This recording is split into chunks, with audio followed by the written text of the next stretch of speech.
I am Graham Hughes, and this is Island Brew, and this is my Island Brew. This is my cup of tea. So welcome, one and all, to the show. We've got afternoon from Lee Cunt. Yes, it is 1 p.m. British time, GMT. Poshman Graham is private island, lol. Yeah. You want to see the state of my boots, mate? They don't look very posh. Afternoon, cold and bright up here, peeling wallpaper off to expose further horrors. Oh, don't do it. Don't do it, man. Don't do it. So today we're going to be talking about the Omni crisis. But before we do, right, I'm just going to share this, right, 10 seconds of Zen with you, okay? I'm just going to move the camera over here, and I'm just going to turn it around like this. There you go. There's your Zen.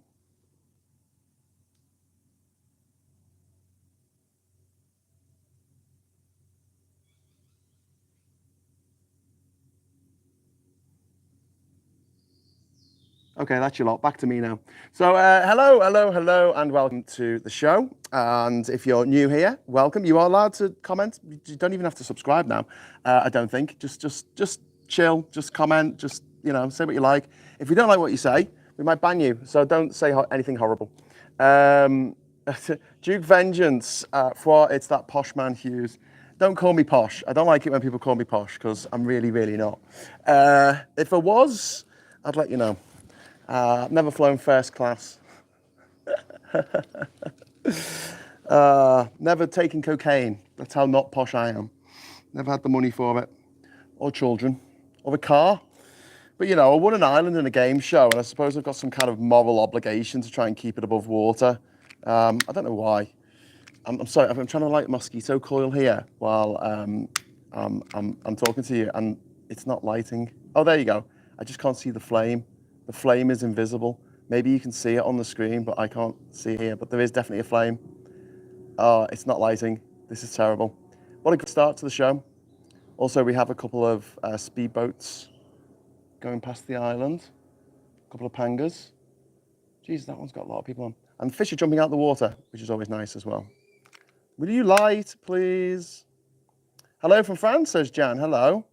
I can see it, but only just. It's an optical illusion.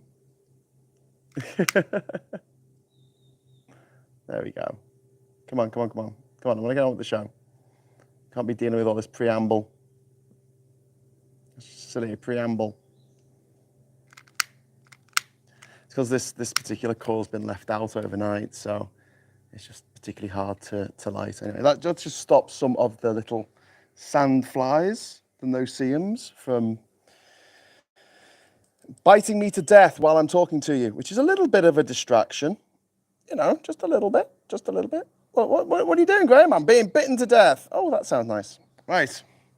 So, right, there we go. All done. Though evening for me as my vampirism is causing problems again. Vampirism? Maybe.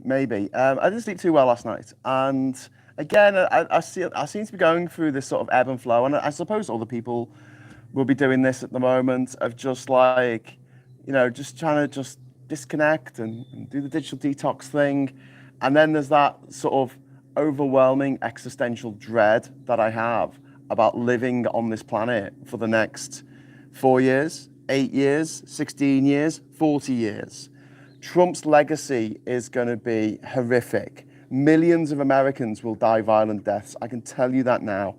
He will cause more suffering than any human being has ever done in history. And the American people voted for that, knowing what he would do, eyes open. It's not like, they didn't know who he was and didn't know what he was capable of.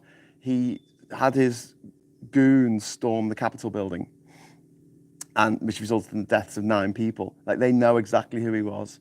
So, America's over.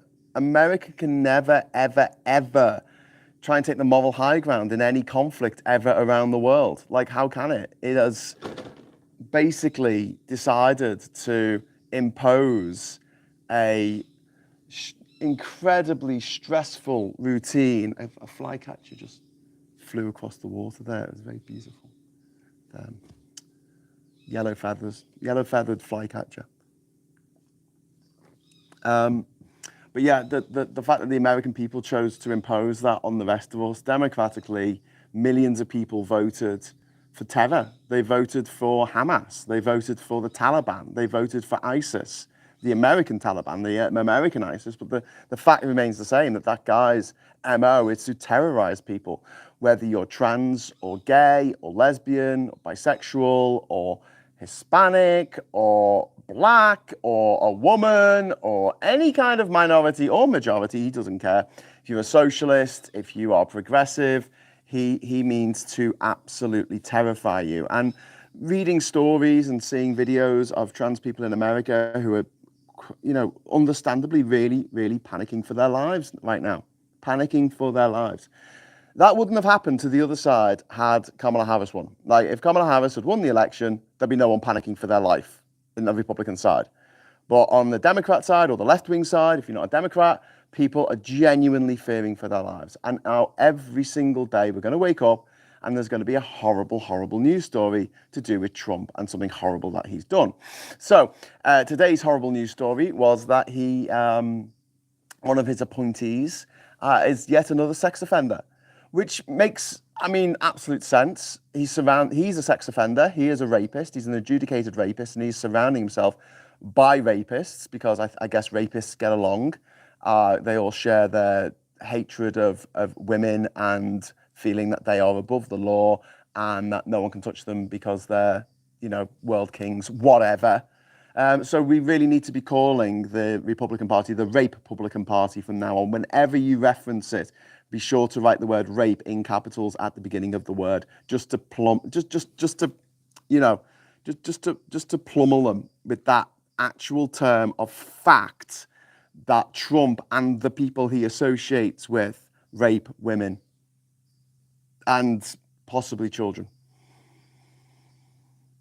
Donald Trump was very close to Jeffrey Epstein. He flew in the Lolita Express like 10 times.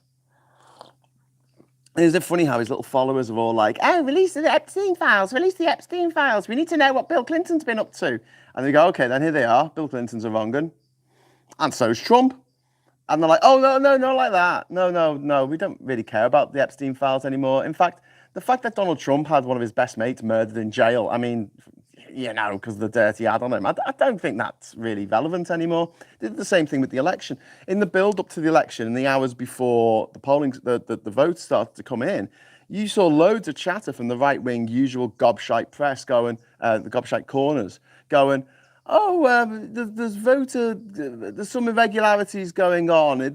They're cheating. Everyone's cheating. They're all cheating. And then as soon as it became apparent that Trump was ahead, suddenly that just, it was silenced, like a million voices screaming out in fear. And then suddenly we're silenced by the fact that Trump was doing all right. So obviously it couldn't have been rigged.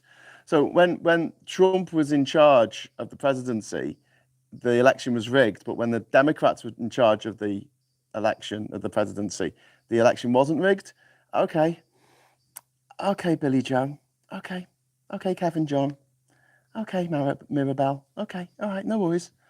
Anyway, welcome to the new paradigm, says Band of Heart Jays. Australians will unite to protect the LGBT. R.I.P. John Prescott, another great politician. John Prescott passed away at the age of 86, and which is a good innings. And also, he once punched a guy for having a mullet.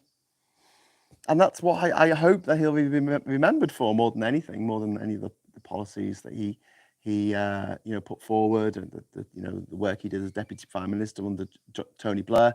I like to think he's the guy who was just walking past some guy one day who had a mullet, and he was like, "It's 1997, man. Why have you got a mullet? If it was 1987, might give it a pass. It's 1997. I'm going to punch you now." Yeah. I know violence never solves anything, but I can see his point. I'm being facetious, by the way. I know he had an egg thrown at him. Fair enough if he had the mullet. Exactly, Duke Vengeance. That's what I'm saying. The new paradigm, the new normal is going to be every single day for the next 4 years, and maybe for 8 years, and maybe for 16 years. You don't know how long he's going to live. We're going to wake up and Trump is going to have done something stupid or horrible, or possibly a little bit of both. And I guarantee, because these things happen, there's going to be a disaster in America. Maybe the big one will hit San Francisco. And I think that'll be the catalyst for a few things. First of all, it would be interesting to, well, it won't be interesting. It would be devastating to see Trump's response to a potential huge earthquake in San Francisco. And yes, I know a lot of the buildings there are earthquake proof. The ones that were built in 1981, right? Okay, so there's a lot that aren't. So imagine a massive earthquake, people trapped under rubble, babies, children, you know. And FEMA, which is supposed to respond to these things, says to the state of California, how much are you going to pay us? Because Trump has to make everything into a deal. He has to make everything into a bargain, and he has to haggle. You know, he's like that annoying guy in Monty Python. He's like, you got to haggle, you got to haggle. And it's like, I don't have time for this. No, but you got to haggle. That's like Trump, isn't it? He's just like, oh no, we've got to have a deal. We've got to have a deal. So he'll either say to California, sort your own shit out, or he'll say, we're going to charge you X amount for allowing FEMA support in. And while he's haggling, people, children, babies will be dying in the rubble of San Francisco. For instance, it could be another disaster. I'm just giving San Francisco as an example. But if it did happen in San Francisco, I think that would be something that would cause such a schism, because California would be sitting there going, we're one of the richest countries in the world. In fact, if California was listed as a country, it would be the 7th biggest economy in the world, just after the UK. It can easily stand on its own 2 feet. And when I say it's got, an economy nearly as big as the UK, it might actually be bigger depending on when you're taking all the tech firms into consideration. But don't forget, they've only got a population of around 40 million, whereas the UK's got a population of around 67, 68 million. So you're talking not quite half, but nearly half the population, and yet you've got this huge, huge economy there. I think a lot of Californians have just got to look at the situation and go, well, what does the federal government do for us? Especially Trump pushes through some of the other shit that he wants to do. He wants to put tariffs on everything, which is going to make everything more expensive. At the same time, it's going to raise the cost of the US dollar, the value of the US dollar, I should say, compared with other currencies. And he's actually said he wants to devalue the dollar. So I don't know how he's going to put those two things together. He doesn't know how he's going to put those two things together. He doesn't know what a tariff is. He can't read. He's thick as pig shit. He's a rapist. Stream theme tune, Living on an Island, Status Quo. My Desert Island discs, I love Adventures in Solitude by the New Pornographers. They're a Canadian band. I love that song. That's like it's my boat dock here, right? And at night, I can go for a swim in the bioluminescence and my stereo. My stereo's not working anymore because, the salt in the air just destroys any electronics. So good luck. I just, swim in the water and listen to music. And I loved it when that song came on. I'll sit in my my donut. My donut is there. So you see my. Can anyone see? Hang on. Why do I do that with my camera? There you go. See there's donuts. There's my donut. I sit in the middle of that and swim in it. It's not a real tire. It's a donut. Float around in the water and you splash about, and because there's like bioluminescence in this lagoon, in this water, then you sparkle. You sparkle. It's really cool. It's really cool. How do you know FEMA will still exist under Trump? Says Colin. Yes. Good point. I don't think he'll do away with it. I think he'll turn it into something that the states have to pay for. He's obsessed with like NATO, paying NATO members paying their money into NATO. It's not how it works. He doesn't know how anything works. He's thick as pig shit, but that appeals to people who are as thick as pig shit because it's like, oh, he's just like me. And look, we're all a little bit like this, we are. I tend to, feel a bit more positive towards ginger people because I'm ginger. And I think, oh, a fellow ginger, you know what it's like to be ginger. And a big argument that a lot of these so-called TERFs make about why they don't like trans people is because they don't associate with trans people. They don't see a trans woman as a woman, whereas I do, a lot of people do, but they don't. And they think, well, you haven't had the experience of a woman, which is a bit of an odd thing to say to someone who would have spent their whole life feeling uncomfortable in their own body and being castigated by everyone in society and trying to live up to impossible standards and. It sounds quite similar to me. Ironically, for California, Trump would love to dismantle the federal government. Yeah, maybe. Pablo, thank you very much. Great work, Gray. My wife was less excited about my donations to help save the island as we're buying a house. But F it, you're doing good work for here in the UK. I wanted to help you there. Oh, thank you so much, Pablo. And it was such a massively generous donation that you made to the island yesterday. I really, really appreciate it, mate. So thank you, thank you, thank you. I thought that, I didn't think that I would have the funds to finish the job. I still might not. But as long as we can patch things up so the salt water isn't coming in, then the island will naturally regenerate. We need to fill in a few little places on the island itself where it does get boggy, it does get wet, and the water stays there. You get standing water, and we can't have that because salt water's fine. This is the ironic thing about salt water coming in and off the island actually does away with the mosquitoes. If you have standing pools of rainwater on the island, it's going to be Mosquito City. So yeah, and you really don't want mosquitoes. You really do not want mosquitoes. They're a bit awful. Yoni says this is the new normal. We're not going back. No. Well, we are going back in a way. We're going back to the 1930s in Germany. Except Germany didn't have nuclear weapons. Angry Pagan says, I've not been wholly taken in by social media. Lol. Svax says, Republicans in the Senate pushed him through despite outcry even on their side.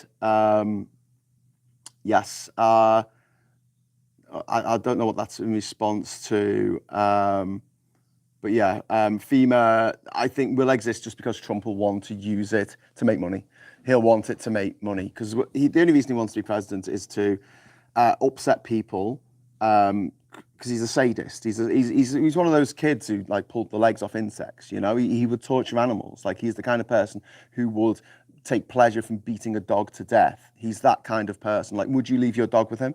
No, you wouldn't because he's a monster. He's a monster. He's a monster. And yet, the other thing he wants to do is make money, make loads of money. That's why he has Secret Service details stay in his ludicrously expensive hotels and charges the federal government. No, he charges the taxpayer for the privilege. He goes and plays golf every Sunday, and he pays the tax. He gets the taxpayer to foot the bill for his security and probably the golf cart, whatever, golf fees, whatever, in his own thing. So his money is going directly to him through his hotel or through his golf course or whatever. It's an absolute disgrace. There's a good point made about J.K. Rowling here from Sarah. Nothing gets said about the likes of J.K. Rowling having plastic surgery to make her life better, yet trans people are attacked for making their lives better. I know, yeah. I mean, let's face it. Plastic surgery is gender-affirming care. A hair transplant is gender-affirming care. A boob job is gender-affirming care. And that's fine. I have no issue with it. People can look the way they want to look. In the same way with tattoos, get your tattoos. It's fine. I don't mind. It's not for me. But I don't mind if other people do it.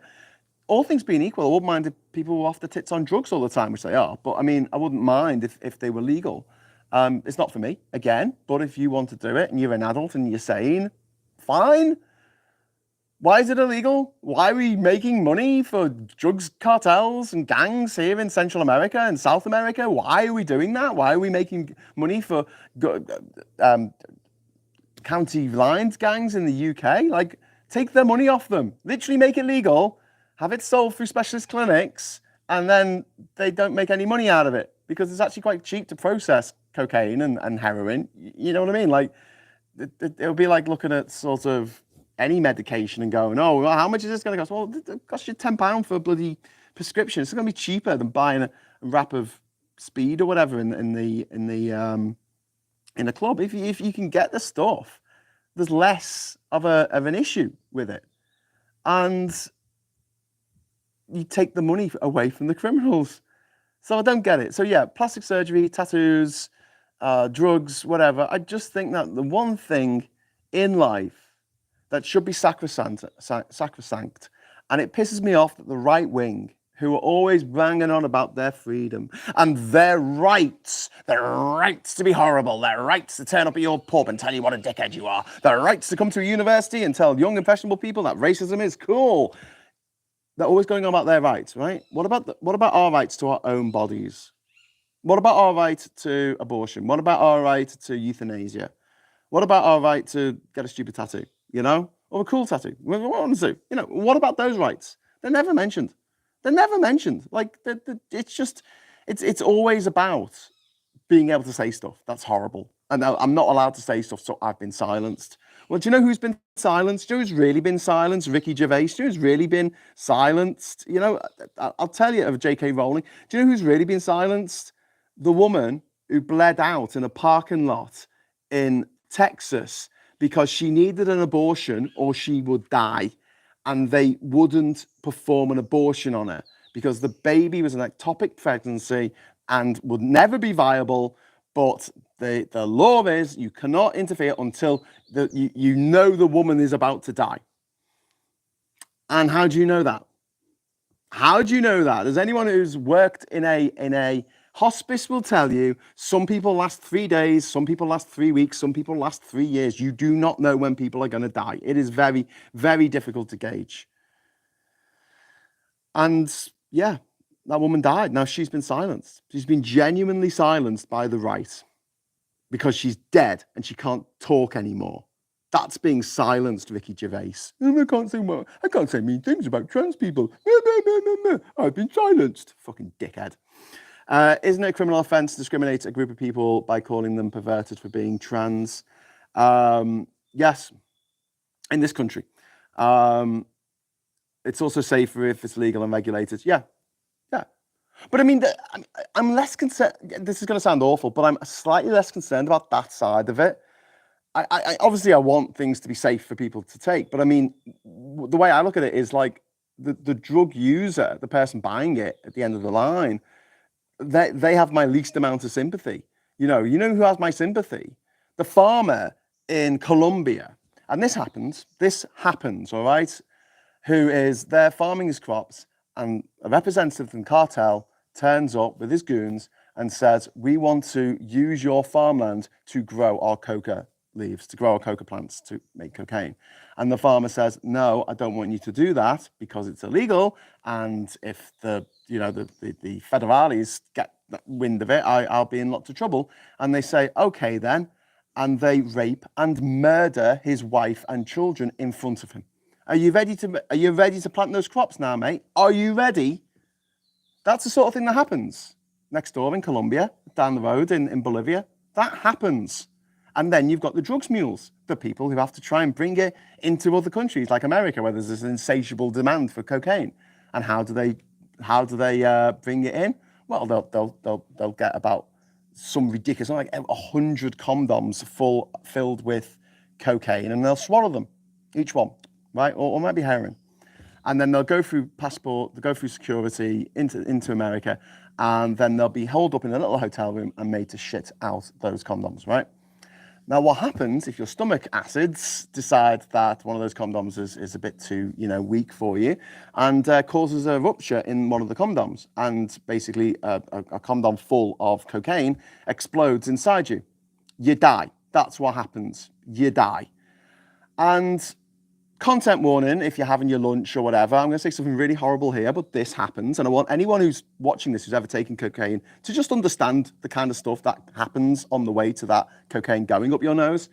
There's been cases when women, and it's women usually who are using drugs mules in this way, and I know there's other ways of transporting drugs. I'm just saying this is one of the ways, and it is one of the most brutal and dehumanizing and horrific. There's been cases where a woman has been found in a hotel bath and she's dead, and she's been cut open, and they have taken the condoms out of her intestines. They've taken them out so they can sell them to cocaine users like Donald Trump and all the people around Donald Trump and all those tech bros who go on and on about crypto and stuff like that. That's how they get their drugs.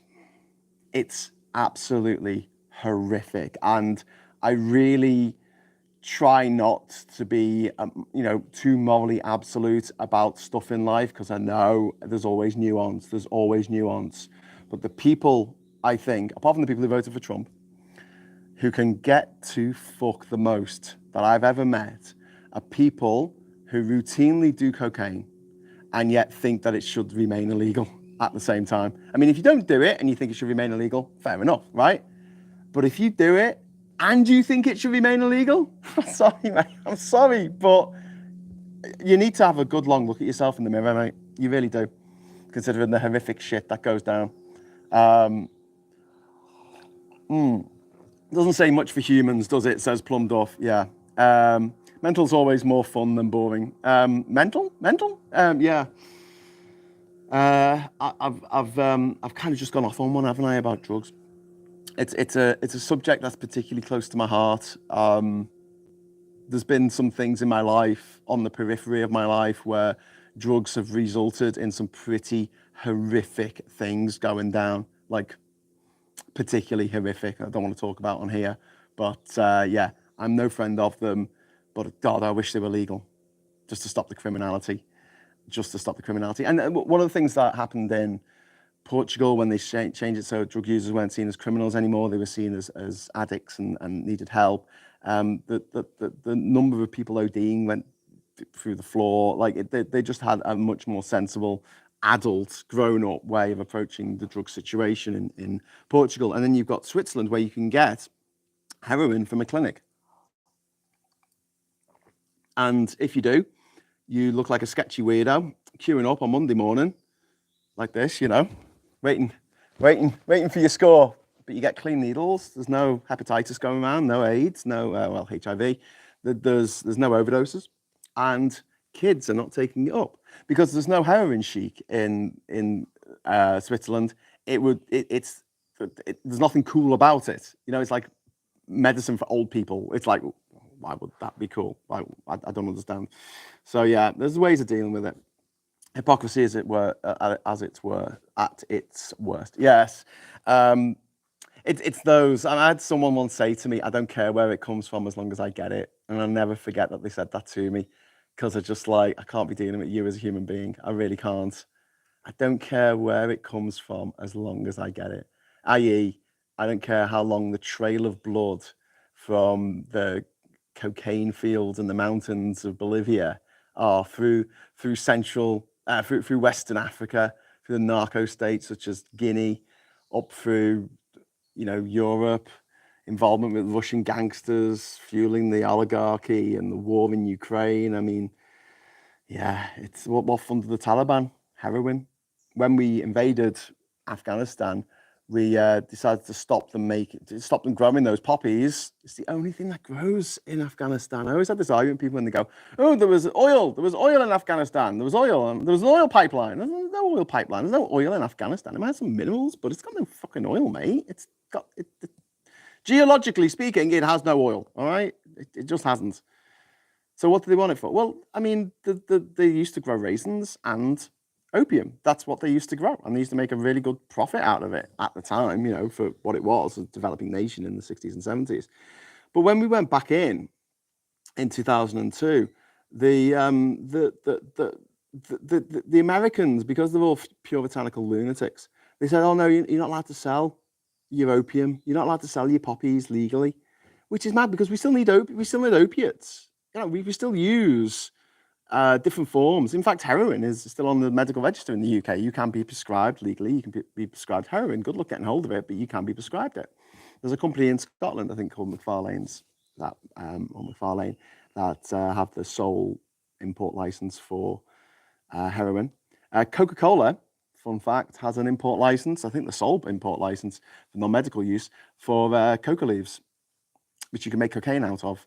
Only they use it to make Coca-Cola. And then they burn what's left, which they could make cocaine out of if they wanted to. I imagine something on the scale of Coca-Cola and how much Coca-Cola is drank every day. Every bit of Coca-Cola you ever drink is actually made in Georgia, in Atlanta, Georgia. And then it's shipped as post-mix, the syrupy stuff, around the world and bottled or canned with local water. That's why Coke tastes different in different countries. And sometimes the recipe is different depending on which country you're in, depending on what the local regulations are there. So you might be getting fructose, or you might be getting sugar, or you might be getting something else. But other than that, Coca-Cola, pretty much all of it, I think all of it actually, is made in Atlanta, Georgia. And they have this license to bring in these coca leaves, which gives Coca-Cola a unique taste and that no other colas can produce, because no one else can get hold of those leaves because they're very, very illegal to anyone else. So yeah, in the US, in Afghanistan, the US declared that these farmers couldn't farm their poppies anymore which is ridiculous. They just said, yeah, absolutely you can. We use them for pharmaceuticals. Obviously, America does like opiates because they've got an opioid epidemic over there, but not from Afghanistan. For instance, in the UK, a lot of the opiates that we bring over into the UK come from Turkey. The poppies are grown in Turkey, but they could be grown in Afghanistan, but the Americans said no. Drugs should be legalized, regulated, and taxed. I do, yeah. I tried coke once as when I was pagan as a teen, exacerbated my anger problems, and I ended up fighting with a friend. Never touched it since. Evil stuff. Yeah. You see, cocaine turns good people into wankers, and it turns wankers into uber wankers. And the problem is, cocaine users don't. I'm sorry, I shut the camera there. Cocaine users have no idea just how wankerish they are. Consumption room, that was the Scottish government tried to start, but drugs law is reserved, and that was blocked. It was 4 years ago. I used to drink, and that was bad for me. Smoking had a calming effect I need. Heroin is prescribed as a very strong painkiller. Yes, it's very, very good for people who have had a heart attack. Like if someone's had a heart operation or something, and they're recovering, they need something that isn't going to put pressure on their heart effectively, and will still kill pain at the same time. And heroin fits the job. In fact, heroin is another fun fact about heroin. It's a trademark. Well, it's not a trademark anymore, but it was. It was the Bayer, the German or Swiss, German, I think, pharmaceutical company Bayer. They invented heroin and aspirin, which is a synthesized version of a compound that stems from the bark of a willow tree. So people go, oh, I don't like all this, all these medicines. I like to go natural. Well, yeah, get some bark of a willow tree, and it'll be like an aspirin. It won't taste as nice though. Well, not that aspirin tastes nice, but eating bark is a bit weird. But yeah, so they came up with aspirin and heroin, and that's why the names are very similar. And they came up with them in the 1890s, within a few years of each other. But they weren't really interested in aspirin at the time because that was so mild in comparison. Like heroin blew everyone's socks off, and they were like, "Oh my god!" And then in the World War One, you used to be able to buy heroin kits for the soldiers on the front line, because it was legal, and you could buy these like nice leather bound wallets, I think, with a little zip on it, little compartment thing, and it would open up, and inside you'd have your bottle of heroin, you'd have a hypodermic syringe, you'd have a tourniquet, and yeah, I'm sure if I was about to run out into no man's land across the minefield, I think that I would want to be off my tits on heroin as well. Morphine is medicinal heroin. Yep. I have a P. Something. And I'm short-sighted and hairy. Just make your just judgment. I don't really understand that, mate. Sorry, mate. Bayer lost both trademarks in 1919. Oh, that's interesting. There you go. We've added to the interesting story about Bayer trademarking the names heroin and aspirin. They'd lost them after the war, along with Namibia, Tanganyika, Togoland, Northern Papua New Guinea, Nauru. There's a few of them. It's really interesting going to Namibia in Africa because you meet a lot of black people who speak with German accents, and it's really weird because the Germans haven't been there for like over 100 years. I guess a few stayed. And then being booze free was the best thing I ever did, says Plum Duff. Yeah.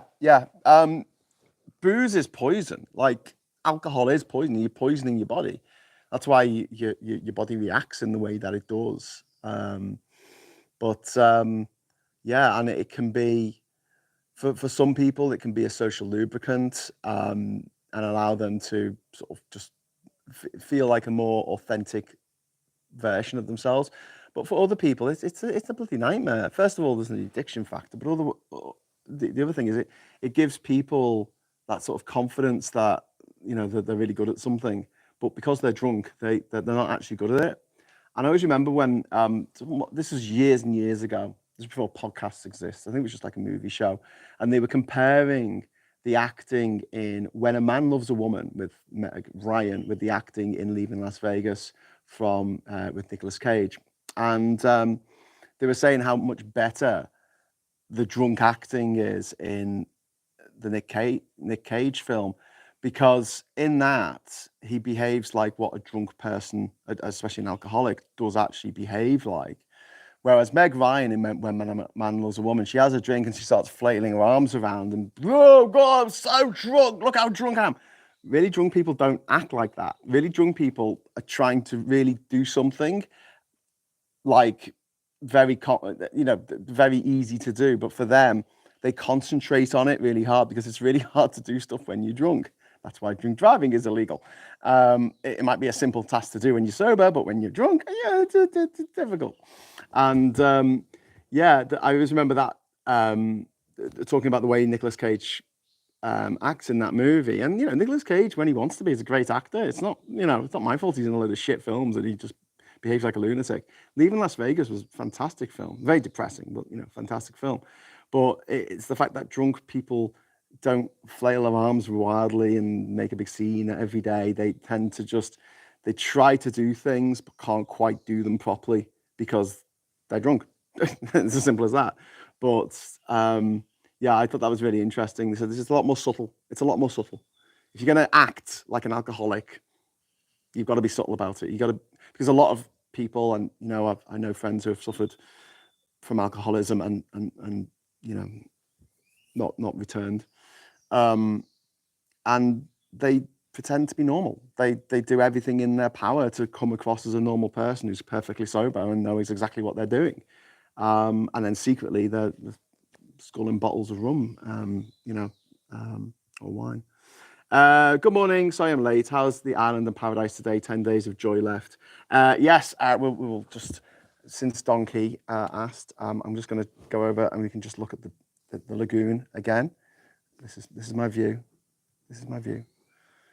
This is my view of the lagoon. It's a bit nice, isn't it?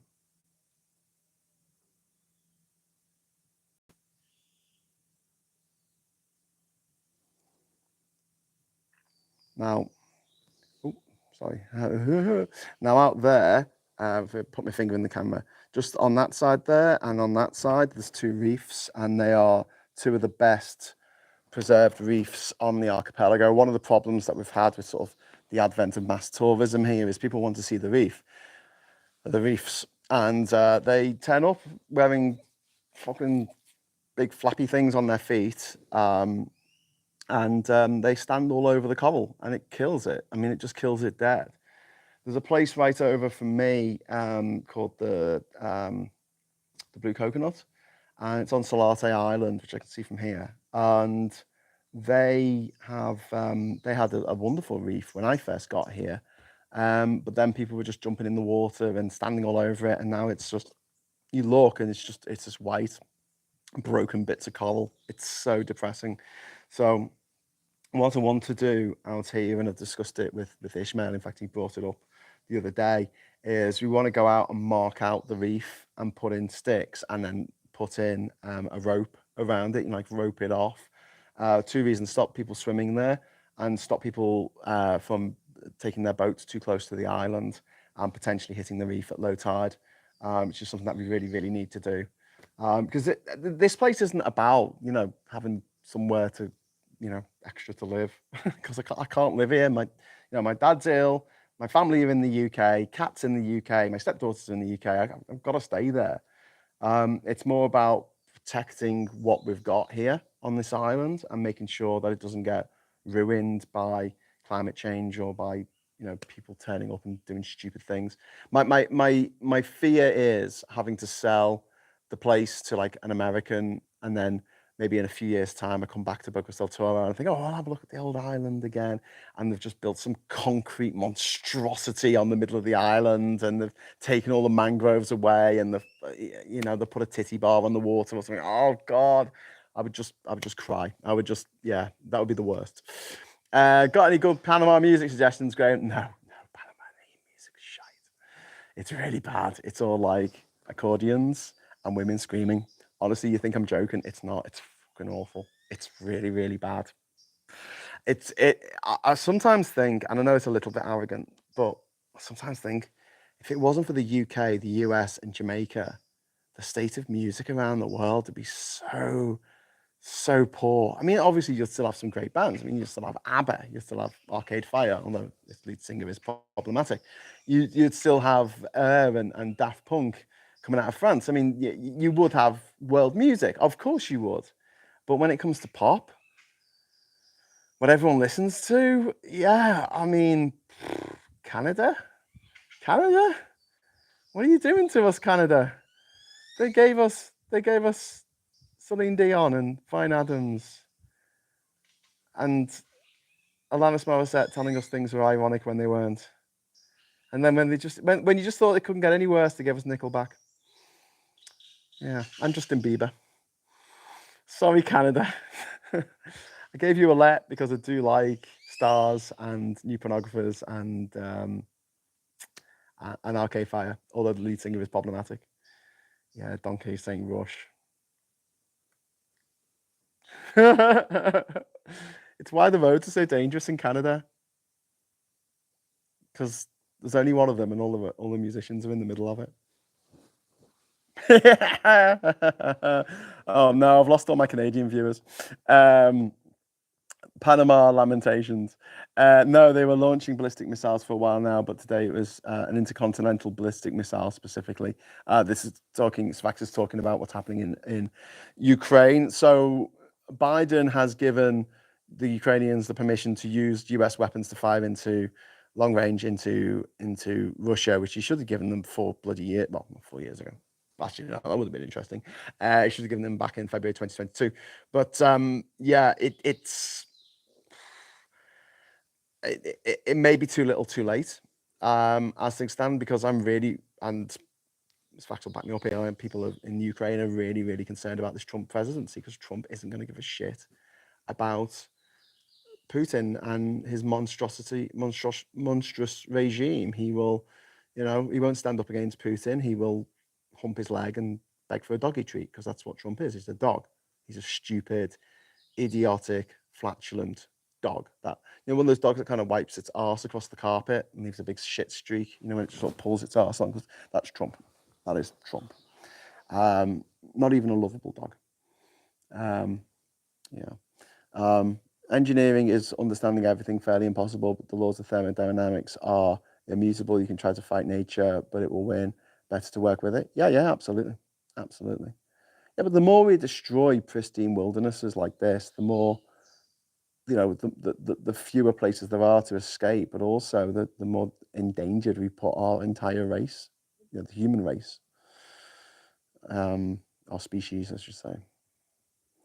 There is one race, the human race. Alan Jodonis has announced he's leaving the US because of Trump's win. Yeah, but she's problematic now, isn't she? But yeah, I can see why she'll want to leave. Laws of thermodynamics, you can't win. 2, you can't break even. 3, you can't lead the game. Yeah. Well, unless you're born rich, then you're all right. One Angry Pagan says, RIP Steve Irwin. He who inspired me and many like myself to become fascinated with the natural world, hailed by David Attenborough. He'd love your islands, Graham. Yeah, I'm a big fan of Steve Irwin as well. You might have noticed the hat and the little nod to Steve.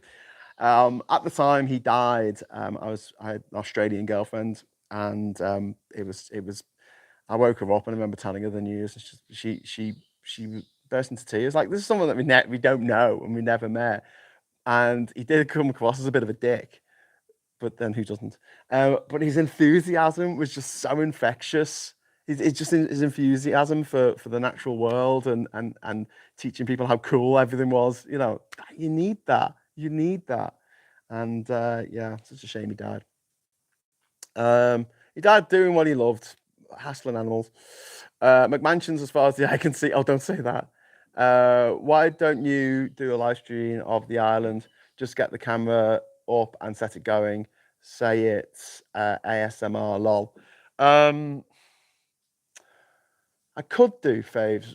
There's a few issues with doing that. One is the internet's not so great from other places. Like from the house, I don't think we're going to get the kind of data stream that we would require to do that. I also think there's not much happening in that particular area of the island. Where we're working at the moment is on the edge of the island, and you can't really see that from the house very well. It'd be really, really small on the screen. It would just be like people moving behind foliage. Sorry.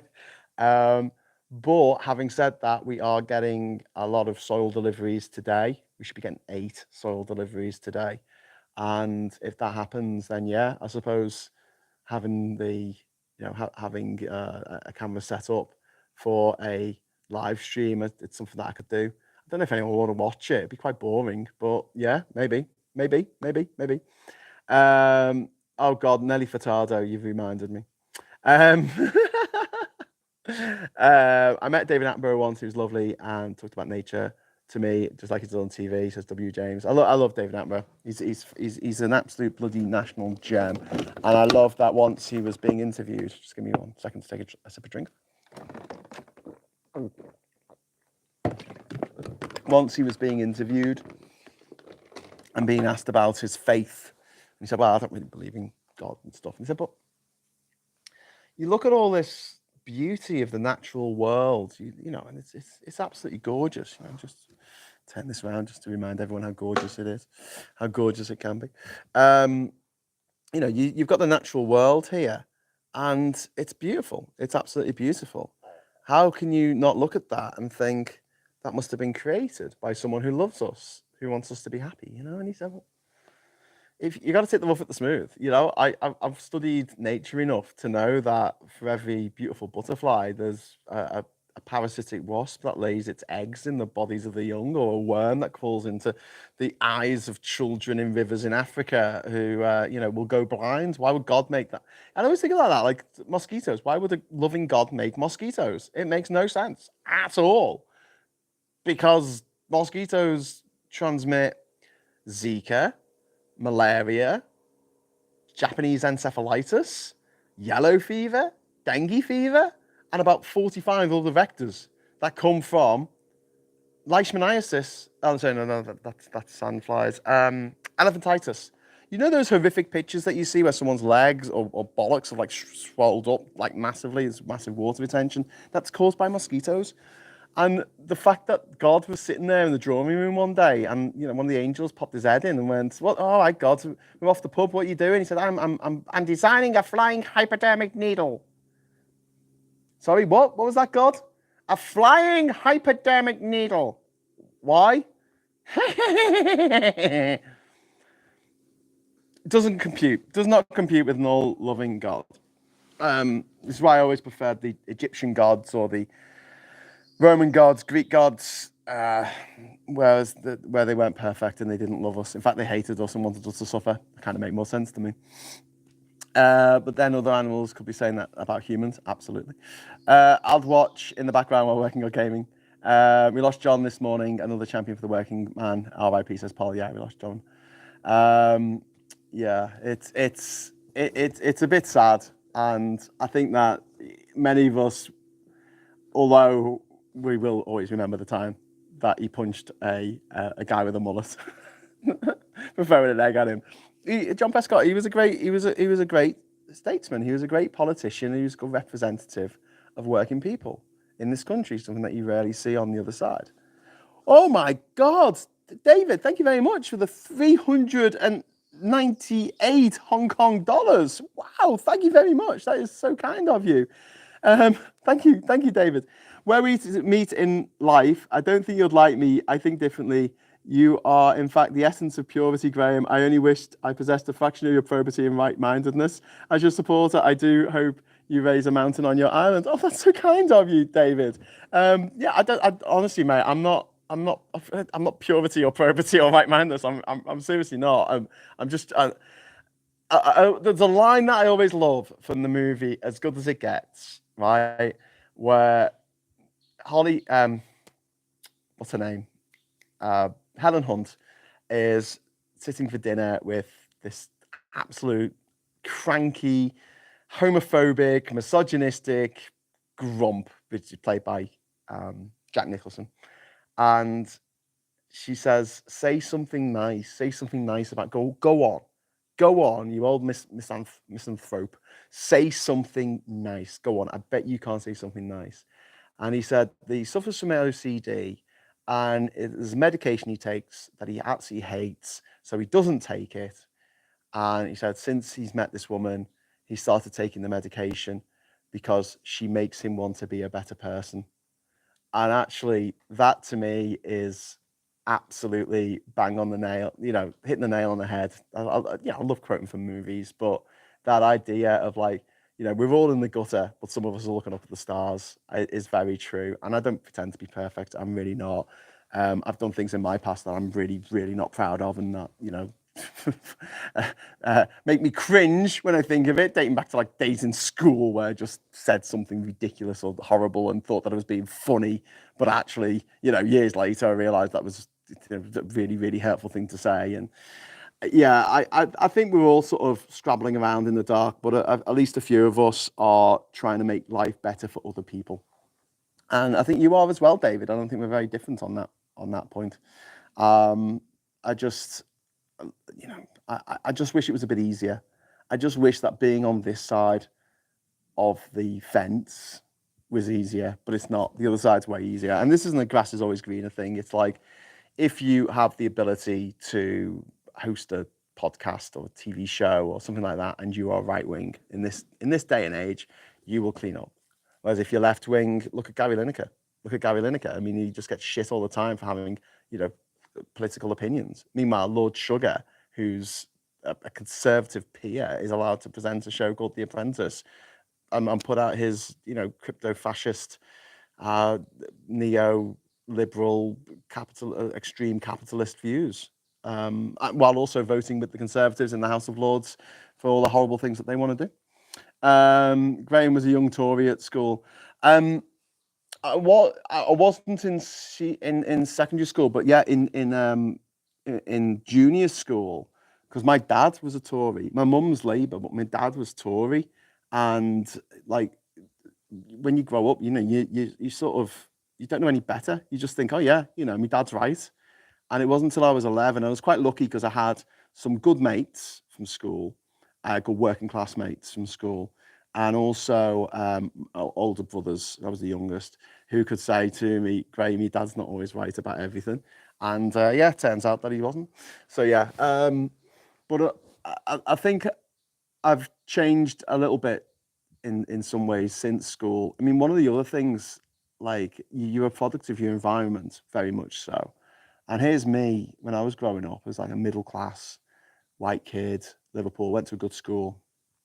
And some of my views on the world stemmed from the sort of privilege of that, white privilege, male privilege. But one thing that I always cringe at when I look back on now is the fact that I grew up at a time when every single romantic movie or comedy movie in which a guy got with a girl followed almost identically the same blueprint. And it was this: if you hassle a woman enough, eventually she'll relent and go out with you, which is a terrible, terrible thing to tell young men. Like, why would you? What? And you can think of so many movies where the male lead meets the female lead. They hate each other at first, but then he hassles her and hassles her and hassles her, and then eventually she falls for his charming ways, even though he's a prick. Not helpful. What would be more helpful is if we had movies where the woman says, "I don't like you" from the start, and the guy says, "Okay, I don't like you either." Fine, right? Let's not date, and then they find someone else who actually likes them, and they don't have to hassle. We'll turn up with a boombox outside the house like a big creepy weirdo. I love you. Yeah, just saying. Or like in the movie You've Got Mail, you ruin their life and business, and then they fall in love with you. Yeah. What about my best friend's wedding? Problematic, somewhat. I naively wasted my first vote on Thatcher, says Russell. Well, you didn't know. However, in my own defence, first time I voted, 1997, I voted for Labour in Liverpool. So the first time I got to vote when I was 18, I did actually vote for Labour. That's because I had been radicalised by my lefty friends from school. Which is all good. Pablo says, with the Trump victory, I realise I'm in a bubble. Fewer people than I thought actually care. Luckily, my bubble is one of hope and positivity, so I'm okay with that. Pablo, you don't live in a bubble. You surround yourself with people who are like-minded and care about each other and the environment and everything else. and that's great. However, I don't like it when people say that people like us are in the bubble, because if we were in a bubble, there would be no Daily Mail, there would be no GB News, there would be no Donald Trump, there would be no Fox News in America. Like, the idea that we don't know what media the other side are consuming is for the birds. The people who are in the bubble are the people on the other side, and of course I'm going to say that because they're not me, but it's true because they're not exposed to the left-wing media in the same way that we are exposed to the right-wing media, just by dint of living in the UK, where 99% of the print tabloid shit that gets read in the United Kingdom is right-wing. And you might say, well, there's some left-wing newspapers. Yeah, I don't get read as much as the Sun or the bloody, or the Daily Mail or the Express or whatever, or the absolutely batshit Telegraph. So yeah, I think we are in a social bubble, maybe. But when it comes to information, we actually are a lot more aware of what's on the other side than the people who, are there. They don't know what's happening on our side. They don't really hear those same arguments that we hear by looking for channels such as this and Phil's and Aids and Maximilian's and everyone's. Having those alternative voices, I think they get stifled out. It's a bit like, I often find that people who are avowed atheists, not agnostics, but avowed atheists, tend to know a bit more about religion than religious people, which always freaks me out. I've read the Bible, and I don't understand how someone who dedicates their whole life around the teachings of the Bible hasn't read the damn instruction manual. That, for me, it's like, what? You haven't even bothered to read it? It's like one book. I mean, it's a long book, but it's only 660,000 words or something. It's not that big. I mean, I think War and Peace is bigger, isn't it? I don't know. Lord of the Rings got more words in. People have read that. No problem. Someone's going to say, Graham, you idiot. Lord of the Rings has got a fraction of the number of words of the Bible. So someone with Google at their fingertips. Anyway, so having a look at the chat here. My granddad was a Tory, and we argued so much, but we never fell out. You could do that with Tories 39 years ago, but not now. If my granddad was still alive, he'll be 122 and no doubt liberal, not a Tory. Yeah, well, my dad sort of mellowed in his old age as he got older. He stopped reading the Mail and he started reading the newspaper. He got the Eye. He really liked the way it would just picked out news articles from other papers and stuff. And I think he liked the puzzles in it. But yeah, that was like, okay, well, you like the Eye now. He always read the Private Eye. He always had a subscription to the Private Eye, which isn't a particularly right-wing rag. I've always voted Labour, not because I'm indoctrinated, just because the Tories have been awful my whole life. I haven't always voted Labour. I voted them in 1997 and 2001. I didn't vote for them in 2005 because of the Iraq War. And I did vote for them in 2010. My mum did a proxy vote for me because I was in Q8 at the time. And I voted for them in 2015. Again, proxy vote. In 2017, I voted for myself because I stood for election as an independent in West Derby, Liverpool. And then 2019, did I vote for them in 2019? Yeah, I think I did actually in Durham because I didn't want the Tories taking over the city of Durham. And we got quite a nice MP out of it, Mary Foy, who's great. So yeah, I haven't always voted for Labour. And I'm glad that I haven't always voted for Labour because I don't feel like, I don't feel like it's an obligation, it's a choice. And it should always be a choice of who you vote for. Yeah, but one of the things about the last election, 2019 election, and let's not dig up those graves. But I had done a load of videos that I was hoping to put out on my channels about tactical voting and about keeping the Tories out and all that kind of stuff. And I ended up scrapping them. I told Femi this because Femi asked me to make videos, and I was like, okay, yeah, I'll make some videos about tactical voting. And I made them, and then it was that interview with Andrew Neil, where the then leader of the Labour Party was asked if he would apologise for the hurt that's been caused because of the issues with anti-Semitism in the Labour Party, and he wouldn't apologise for the hurt, like not even to say, "Oh, I'm sorry, it was all my fault." I didn't expect him to do that. It wasn't all his fault, but he, the buck stops here. He was in charge of the party, and the attitude of saying, oh, well, it's only 0.001% of the membership of the party that are being problematic, really, really wound me up, because that is a disgusting use of statistics to try and justify something horrible. You can't be put up, you know, you can't like be put on trial for murder and then your argument for your innocence can be, well, I only murdered 0.000000001% of the population. No, it doesn't work like that. You know, murder's murder. It's wrong and it should be dealt with. But yeah, the fact that he wouldn't apologise, and I just went, oh, I can't even do this. I was so upset and angry at the time because it did look like the Tories were on the way out. They'd done so badly in the European elections that summer. And they got Boris Johnson in, and he was flailing wildly and upsetting people left, right, and centre. It looked like we were moving. Didn't have a majority. It looked like we were moving towards a government of national unity that would see us through the Brexit process, or whatever came of that, and it would have seen us through COVID. But the leaders of both the Lib Dems and the Labour Party at the time took leave of any kind of common sense whatsoever and decided to go with Boris Johnson's horrific idea of having a general election in the middle of December. December, my friends, December. Like, is that a day when you want to be knocking on people's doors? Is that a day when is that a time of year when you want to be opening doors and holding the door open and let all the cold air in while someone explains to you why you should vote for one party or the other? No, I don't think that it is. I would live in the strong Labour areas, Salford and Knowsley. If I lived in small marginals, I would vote Lib Dems or Greens to keep the Tories come out. Yeah, I can't even bear to hear the Lord's Prayer. All I hear are the screams of those who died during the Christian expansion period, with those words being the last they heard, including my ancestors. Yeah. Arrest warrant has been issued for the Prime Minister of Israel and the leader of Hamas by the International Court. Well, that's interesting.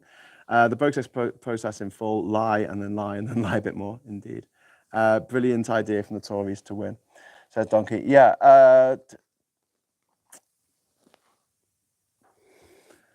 And if someone put their hand on my shoulder and I was the leader of a major political party and they said, look, we've got the polls here, Graham, and you're really, really, really unpopular, and we think we'll do better with another leader, I'm not so arrogant that I would stay on. I mean, I am, a little bit full of myself. I think I'm great, done some awesome things, got an island. But when it comes down to it, if someone can do a job better than you can, and it's the future of the nation that is at stake, then you stand aside. That's what you do. Biden should have done that much earlier. He didn't want to. Stubborn old man.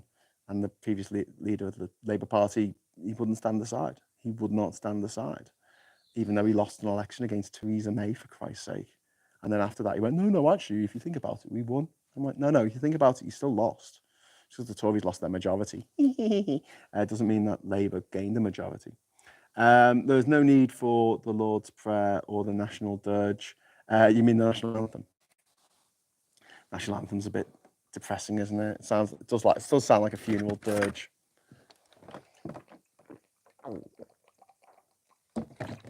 We could do so much better, couldn't we? We could do so much better. But yeah, let's circle back since I'm up to my hour and 3 minutes mark now. Just to say, we are going to have to be there for each other in the next few years. I hope I continue to make live shows pretty much every day. To have a sit down and a chat, and always happy for other opinions and voices out there to join in, and long may that continue. And I feel as though as long as there's at least a few of us who know that we are sane and want to be seen as good people and want to do better and want to be seen to be doing better, you make me want to be a better person. That mantra in our hearts, we can, get through this. That's the first thing. We're going to have to get through this together. And then whatever's left, the wreckage afterwards, we can pick things up and try and build back what we once had that we foolishly threw away, whether that's, our membership of the European Union, or maybe it's the United States that was seen as the bastion of truth and democracy, or maybe it's a world in which We're not having to fight tooth and nail to keep our property from going underwater.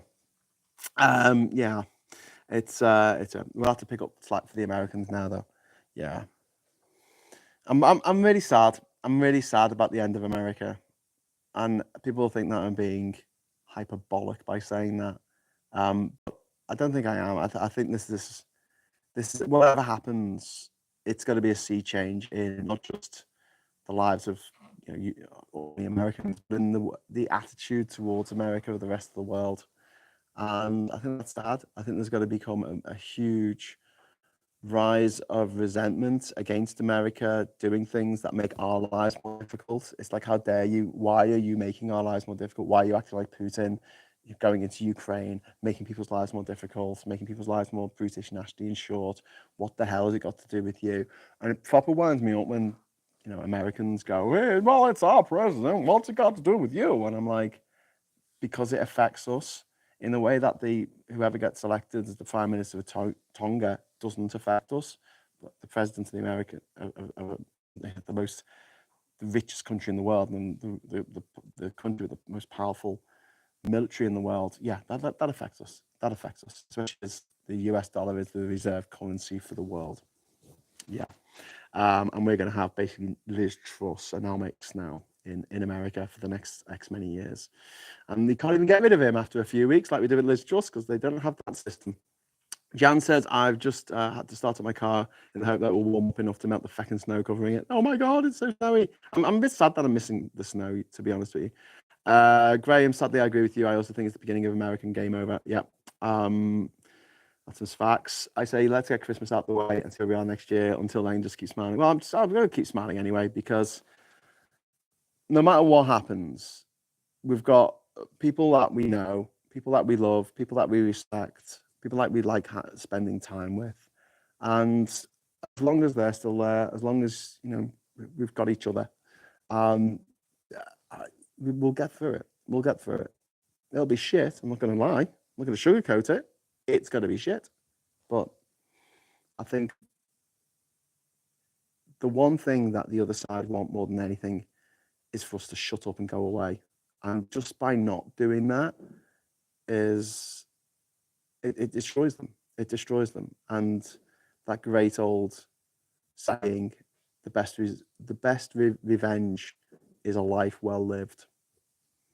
So yeah, let's start taking our revenge, peeps. Okay, so I'm getting off now. Thank you very much for watching. If you want to support the island, we still need about 2,500 bags of soil delivering to the island, and I don't know if we're going to be able to do it. We can do that in the time frame that we have at the moment. However, we're having like 800 bags delivered today. However, whether we'll have the funds to stretch to that, it's another matter. But I really, really want to get the island into a state that it's not going to get flooded anymore. Simple as that. Just flood defences around the island and just leave it at that for now. So I'm not asking you to pay for a new Ferrari for me or a new drone. Yeah, got a drone. This is simply just bags of dirt, and I can show you if you follow me on Facebook.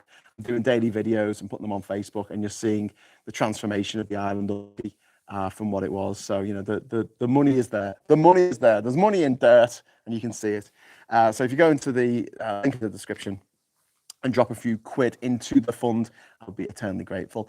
Paul, thank you very much for the £2 super chat just before I leave. Have a cup of Graham. Oh, thank you very much. I've finished my tea ages ago. I might go make another one. I've only got 4 tea bags left though. I might just. Do you reckon I could dip one really quick and then dry it out and then use it again tomorrow? Do you reckon that's possible? I don't know. Let's find out. Tea bag on the washing line. I think Uprising by Muse will make a great national anthem. Lol. Yeah, it would. Desert Island Discs. Maybe tomorrow we'll talk about our Desert Island Discs. And what songs would you like to listen to? Stuck on a tropical island with lots of soil deliveries. Anyway, I'll be back tomorrow at 1 o'clock. So if you join us for that, I'll be very, very grateful. And thanks for the super chats. Thanks for the chat. Give us a like on the way out. Oh, hello. Sorry, my phone's just doing something weird. It's running some mad code. Oh dear. Just as it's about to stop, the show. I don't know if you can still hear me. I don't know if I'm still going out live, but basically, the provider of my internet has just sent like a message which has overridden what's on the page here, and I can't press anything. Oh, that's fun. Maybe write a message to let me know if you can still hear me or still see me. I don't think you can. Hey, I'm back. So weird. It was running some ISSD code or something mad. Farewell, folks. All right, everyone. Ta-ra. Just logging on. All right, take care, everyone.